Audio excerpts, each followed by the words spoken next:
Hi there, it's Seb, and it's been 4 years since I started this channel. So happy birthday, channel. Also by chance, it's the 99th video that I've posted to this channel. So I thought I should celebrate all this, and to do so I went back through all my best of lists for every year, or each of the 4 years, and decided to make a sort of top list of everything I've read since starting. It's been really interesting because not always the books that I ranked at the very top of that year are the ones that I picked out for this list, because certain things have stayed with me or not stayed with me. Also interesting is that it's always been 6 or 7 books for every year when I make this list. I don't know, maybe if it's showing something about how I compartmentalize things, but for some reason always I find 6 or 7 books are better than the rest of the things I read that year. This list, however, will be a little bit longer because I had so many nice things to choose from. So let's begin going back to 2020. This first writer is somebody who appeared on every one of the lists for each of the 4 years except for 2023, and that's only because I didn't read one of his plays in 2023. I think it's just by chance that I ended up reading one of his plays for every year except that one. So I definitely want to, change that, because obviously I should be reading one of his plays every year since I always think so highly of them. This year I already have read one, by the way, so I've ticked that box.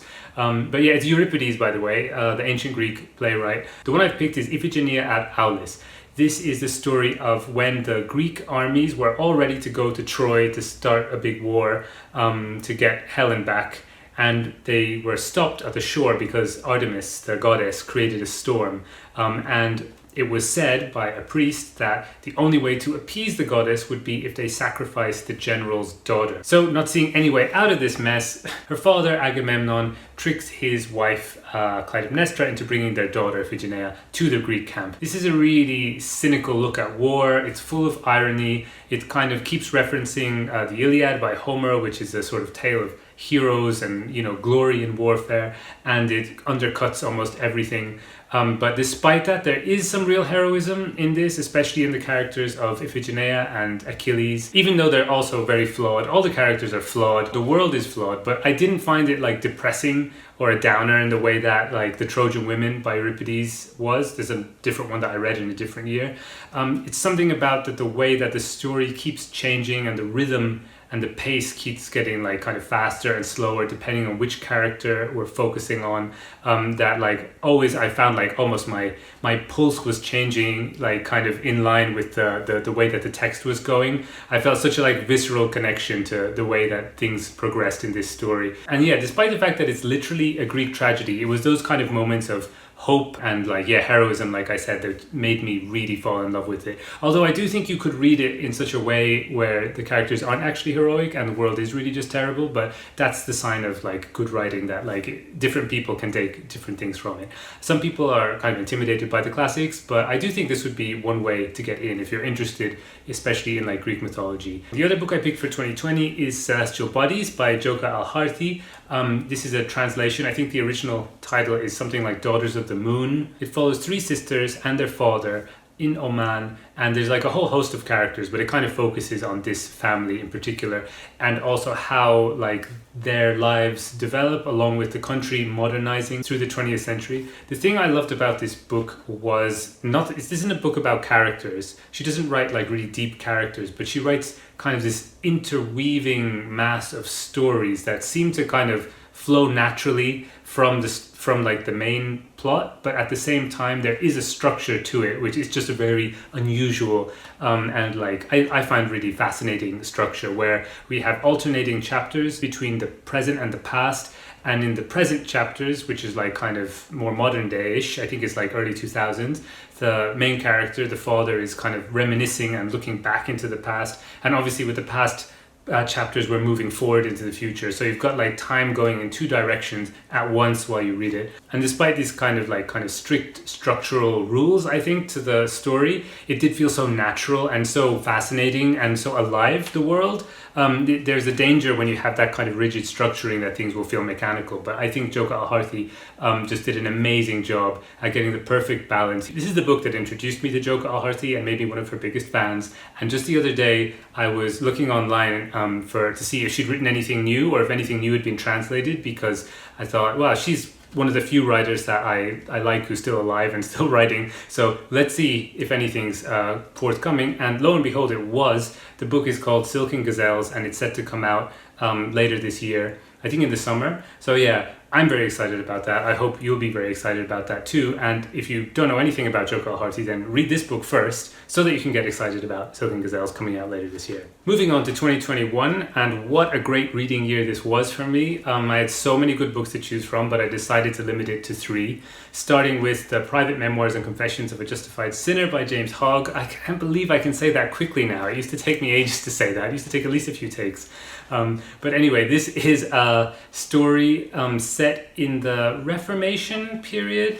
I think it's set in it's Scotland. It's a Scottish story, and it's about basically a religious extremist, or someone who's brought up as a religious extremist who believes in this sort of very extreme version of Calvinism, where he thinks that people who are like true believers have already been selected by God. So if you're like kind of a true believer, then you're just guaranteed a place in heaven. Nothing you do on earth will change that. Then he meets this very mysterious figure called Gilmartin, who starts to convince him that, well, if nothing he can do will stop him from getting to heaven, then doesn't that mean he can do things like murder? And it's this story of a moral descent and a degradation.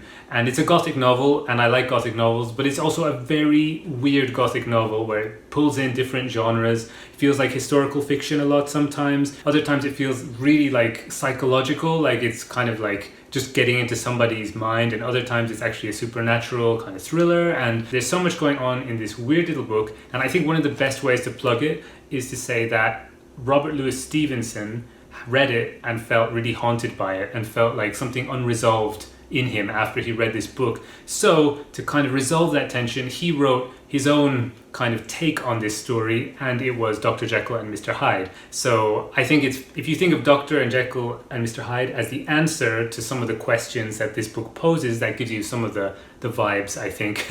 Another fun fact is that the writer of this book, James Hogg, is the ancestor of the Nobel Prize winning Canadian writer Alice Munro, who I still haven't read anything by yet. But that should change now, especially because I'm living in Canada, right? So yeah, I'll get on that. Next up is Comet in Moominland by Tove Jansson. This is a children's book. It's an adventure story, and it completely wrecked me. It's very apocalyptic for a children's story. It was written, I think, in 1945, which should give you an idea of some of the vibes that Tove Jansson was picking up when she wrote this book. But it's also at the same time very gentle. There's a family of magical creatures called Moomins, and the people they sort of adopt, the animals and things that they sort of adopt, and they go on little adventures together. But then one day a big comet appears in the sky, and it seems to be hurtling towards Moomin Valley where they live. So they decide to go to the observatory to ask the scientists who live there what's going on, and is there anything they can do to avoid this giant comet which is coming to destroy everything.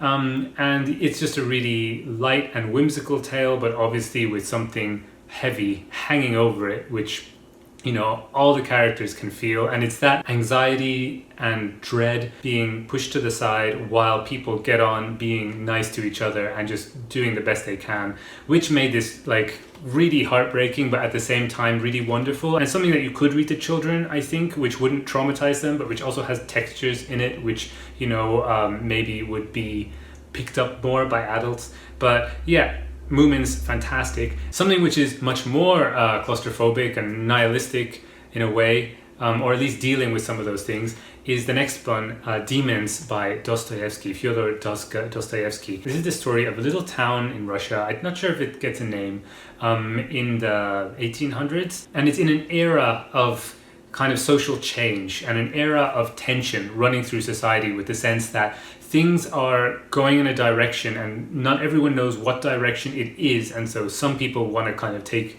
control of that. And it's about kind of young people also getting led astray, I think, in some ways, but also the older liberal generation who are getting really flustered by these young people who are doing crazy things. And there's just this sense of something rotten and festering and like moving through social circles. Dostoevsky does this thing where he doesn't really describe settings. He does, like, at least in this novel, he doesn't describe like what the town looks like so much, but I felt like I was living in that town. It helps that the book is really massive, but like I was in that town for so long, and you know, when they go walking down the street and just through dialogue with the different characters, I felt like I got to know these characters so well.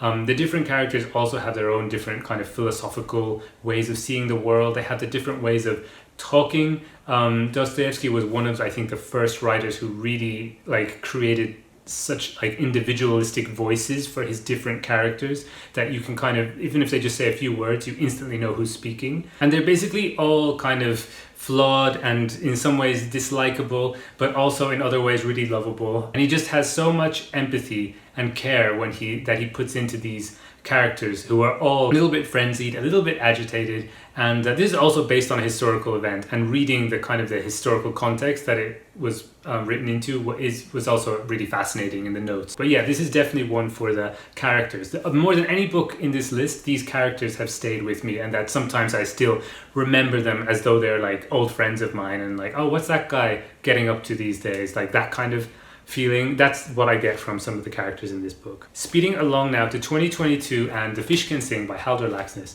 If Demons has the characters that have stayed with me the most from these books that I've read, then this book is the one that really unexpectedly, just as a whole, comes back into my mind sometimes. I really didn't expect it of this book, even though it was one of my favorites of the year.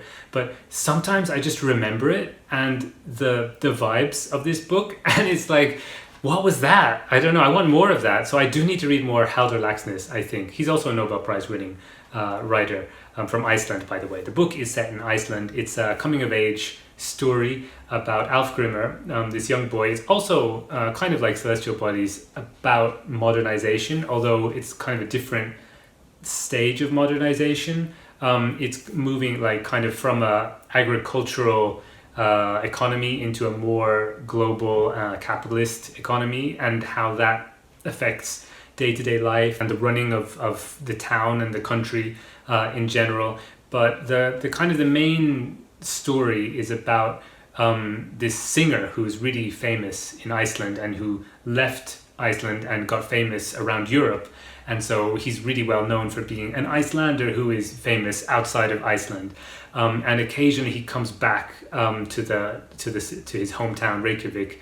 And the young boy Alfgrimr has these little encounters with him as he's growing up. And there is some sort of strange connection between them. And Alfgrimr also wants to become a singer. And when he meets Alfgrimr, it's like he's seeing a doppelganger of himself, or a younger version of himself. So he also kind of wants to lead him in a certain direction. And there's just something very mystical and strange about this book. It's really not plot oriented. More than anything else, I think here, this is a kind of plotless novel. And it's written in a way where when the plot starts to happen, the writer quickly like backtracks and starts describing some boots or something like that for a chapter. So he really doesn't want things to speed forward, but they do eventually move forward, and Alfgrimr does grow up, but it's a very, very, very slow pace. So maybe not for everybody. It was certainly for me. There was bits where I even got a bit frustrated with it, I think. But there's also this beauty in the language and the images used to describe Alfgrimr's state of mind as he grows up and as he starts discovering art and beauty. Basically, there is something kind of spiritual going on in this book, which I don't know how to define, which makes me want to read more by Halldór Laxness. Next up we have Ponti by Sharlene Teo, also a modern book, or a book written in recent years, like Celestial Bodies. This one is set in Singapore, and it's following three different women, Sue, her friend Circe, and Sue's mother, Amisa. Amisa is kind of the heart of the novel in a way. Her story is that she becomes a B-movie star, and she stars in this franchise of horror movies called Ponti, about the folkloric monster, the Pontianak, which is like kind of, you know, this Asian vampire with long black hair who like kind of sucks the blood of men, like seduces them and then sucks their blood or whatever. But yeah, like these really B-movie kind of trashy horror films. She was the star of that, and like that was it in terms of her career. But those movies kind of hang over her life and Sue's life, and then Circe gets kind of involved, I guess, in this mother-daughter relationship. It's very much the mother-daughter relationship at the heart of it, but also I think the two friends relationship is really important. There's lots of like nitty-gritty relationships here. Also similar to Celestial Bodies, the country setting is really important because as we move through Amisa's story, we see Singapore developing. Not so with Sue and Circe because their time frame is much shorter. We see Sue is in when she's a teenager, and Circe is after she's like already in her 30s, I think, early 30s or something like that. She's about the same age that I was when I started reading it, and that like kind of helped me relate to the character a lot. I absolutely love Circe. She's actually one of my favorite characters, probably that I've read like since starting booktube. One of the interesting things about this book, I didn't know this when I picked it up, is that like it started this kind of internet war because it got lots of really good reviews from some folks when it got published, and then it got a really scathing review in The Guardian, but the review was also sort of attacking the author personally. Well, kind of. She was saying the reviewer was saying that this book is an example of the writing that comes from people who do creative literature courses. It felt like a creative writing courses.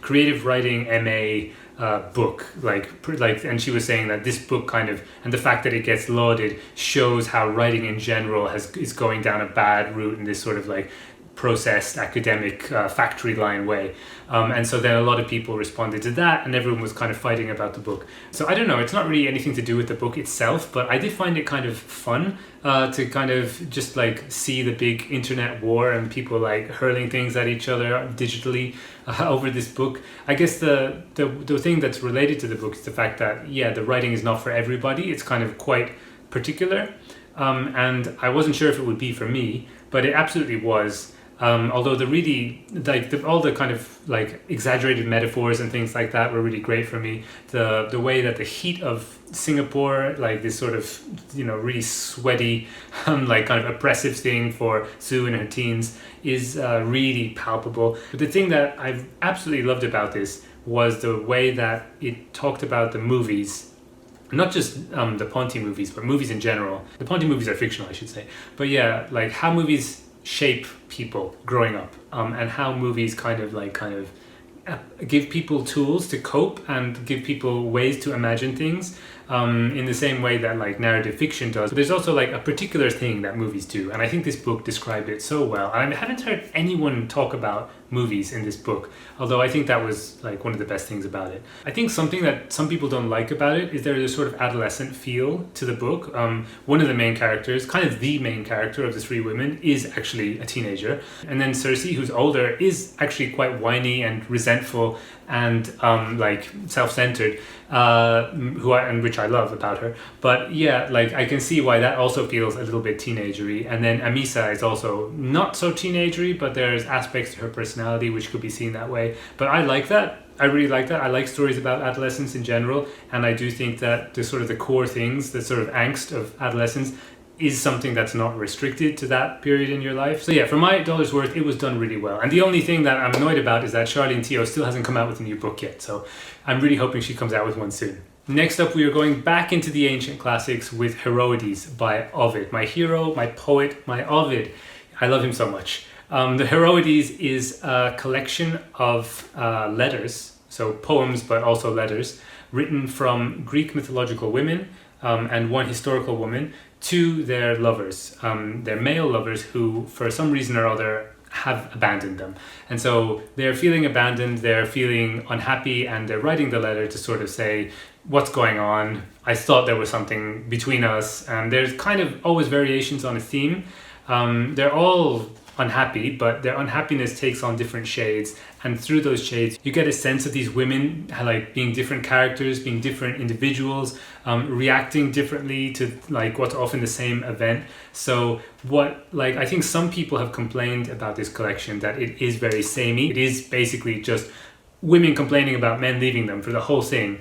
But that's the kind of the fun of it, like taking one theme, one complaint, and then seeing how different people respond to that, and using that also to tell a myth, because like these are all mythological women. So we have Ariadne, who's abandoned on the shore by Theseus, even though she saved him from the labyrinth by showing him how to use the string so he could escape the Minotaur. And then he takes her away from her father's kingdom and just dumps her on an island. So she's obviously very, very upset, and obviously not happy at all with Theseus because, you know, she just saved his life. Her actions are going to mean that he is now a hero that's recognized forever as like one of the main Greek heroes, and yet all she gets for her troubles is being dumped on an island. Then you have Penelope, who's far more patient because Odysseus hasn't really done anything bad except that he just hasn't come home yet from the Trojan War, and she's been waiting 10 years. So she's writing the letter to tell him to hurry it up, but, you know, like, she's also complaining, but in a way which is sort of like a little bit more polite, a little bit more muted, and saying, you know, things are difficult here and everybody else has come home. What's going on? I really hope you're safe. But, you know, in a way, Penelope is this idealized woman for the Roman people, or like for the Roman imagination, because she is like the good wife who waits. And although she kind of complains, at the same time, we understand that she's got a sort of heroic, like heroism to herself, and that she's able to like kind of put up with her late husband. But the reason why that works so well, I think, is because that's the first poem in the collection, and then everything else is contrasting that. So you get this huge range of responses and emotions, sometimes reaching like fever pitch with Medea and Hypsipyle, who just like are really ready to kill the same guy. Actually, Jason, he has like the notoriety of appearing as the man for two different complaining women in this. But yeah, like it was just an absolute joy to read. If you like poetry, if you like Greek mythology, and if you like character studies, then you have to read these letters. They're amazing. Moving forward to 2023, and you know what? It's Ovid again. Like the Tristia by Ovid was easily one of the best reading experiences I've had since starting booktube. I kind of wondered for a moment, should I only put one Ovid thing, like, because he's the only author that gets represented twice on this list? Should I limit myself to one book per writer? But I can't compare the Heroides and Tristia. They are so different and they're so brilliant in different ways, while at the same time having something like similar, like a kind of common thread. I'll explain. The Tristia is what happened when Ovid was exiled by the Emperor Augustus. He was exiled to the very edge of the Roman Empire, at like the shore of the Black Sea, in present-day Romania, I think. But at the time, it was like kind of an outpost, basically. There was like lots of Celtic tribes who came and went, and there was lots of raids. And it was like a very cold and unforgiving, harsh climate for this upper middle class guy who enjoyed being a celebrity in the capital of Rome, and enjoyed like gardening and being like a socialite. So it was basically hell for him, and he writes that it was hell for him, and that's what the Tristia is. Tristia is like sad songs or lamentations, and he is just lamenting for ages. Like he writes all these poems just saying how terrible his life is, and like in the Heroides, he is harping on about the same things over and over again. Like, I don't like being exiled, the climate is really terrible, there are some people in Rome who are like rejoicing now, and that's terrible, I hate those people, I hate them so much, and Augustus, please revoke my exile, I beg you, you're such a great emperor. And then, oh my god, I'm sick, I think I'm gonna die, out here, guys. And so he's just whining about these same things over and over again, but the interest is like the nuance. Like every time there's something a little bit different, and you can see his mind kind of changing and going through different waves of emotion.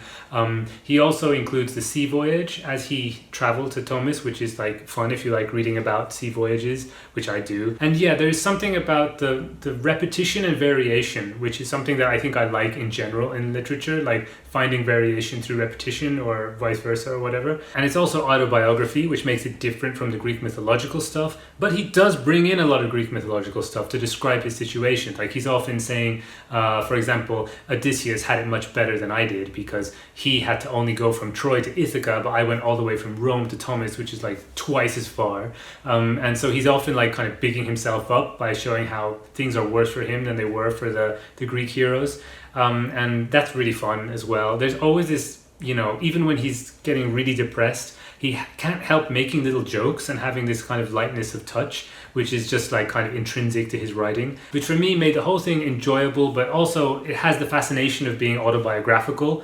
and at the same time political, because he is writing these things to try and get a reprieve. He does want to be sent back to Rome. So you do kind of wonder how much he's twisting the truth or exaggerating things to win sympathy from you, the reader, and how much he is, when he's, you know, praising Augustus so much, actually trying to criticize him in a kind of secret way that not everybody would understand immediately, or that some readers would get. That you do get the sense that there's these coded things going on, to make it such a rich and interesting set of poems. Even though on the surface it is just a guy complaining about the weather. Bridging 2023 and 24, we have Territory of Light by Tsushima Yuko. I've just made a massive video talking all about this book, which I'll link somewhere there. And it's one of the ones that I've been talking about a lot lately because it's one of the ones I've read most recently. So I won't talk about it too much here. It's about a single mother raising her daughter in Tokyo in the 1970s, and it's a year in an apartment, and every chapter is a month through in that year, and her moods go up and down, but mostly down. I found the writing was beautiful. Every chapter is like a wonderfully constructed short story which shows you something psychological and true. There is something both specific and universal about the struggle that she is going through in her everyday life. And I think I said it in another video, but I really do like this image, that it feels like she is going through a labyrinth of just mundane choices every day, where if she goes the wrong way, there is disaster and destruction and maybe her child getting hurt, and she always can see these little paths and manages to stick to the right one. But there is that constant kind of feeling of danger, of like how difficult it is just to survive everyday life, which made this book really good, but also hopeful. And yeah, just watch my review if you're interested in hearing any more about that book, because I'm going to move on to the last one, which is the only one from 2024. I only have one book that I read this year so far that I feel belongs kind of like with this, in this top tier, and that is Truckers by Terry Pratchett, another children's fantasy adventure book. This one is about a group of gnomes who arrive in a department store and find a whole like kind of thriving, I want to say ecosystem, like society, basically a world of gnomes who are living there and who don't believe in the outside. The outside is like a sort of myth for them. So the coming of these outsiders obviously poses a lot of problems to their worldview. So we get an interesting kind of like almost satirical look at gnome society and like their culture, their religion, their biases. And then their worldview becomes even more under threat when news comes that the store is going to close. So actually, kind of like Comet in Moominland, I think there is a sort of low-key apocalypse going on in this book, or like at least a sense that the world that people have now and that they hold and cherish is possibly going to end quite soon, like in a week. Although gnomes do feel time differently to us, so our weeks are much longer for them. But yeah, the humans are really funny in this book as well. This book is, unlike the Moomins, I didn't feel that sense of threat, that kind of low-key anxiety going on in it. It's much more positive, it's much more funny. There's loads of jokes all the way through. Also, unlike the Moomins, it's not really character focused, so the characters aren't really, although they're fun and like very likable, I think, they don't like have these little psychological nuances that make you really fall in love with them. Instead, it's more about like how difficult it is to get a group of people together and just move forward and progress as a society and decide what are we going to throw away and what are we going to keep.